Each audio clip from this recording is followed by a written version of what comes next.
Nai-stress o pagod na pagod ka na ba?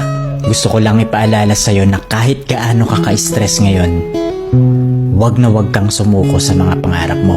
Kailangan mong tandaan parati na magtiwala ka sa progress na nangyayari sa buhay mo. Kahit alam ko na minsan sobrang hirap at sobrang nakakapagod na din talaga.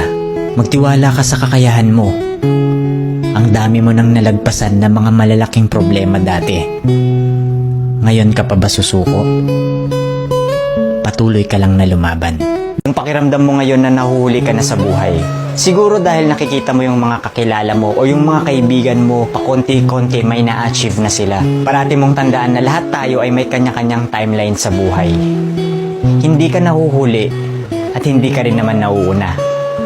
Kung nasaan ka man ngayon sa buhay mo, yan ang lesson at experience na kailangan mong pagdaanan ngayon. Lahat tayo ay may sariling kwento sa buhay na makaka-inspire ng ibang tao.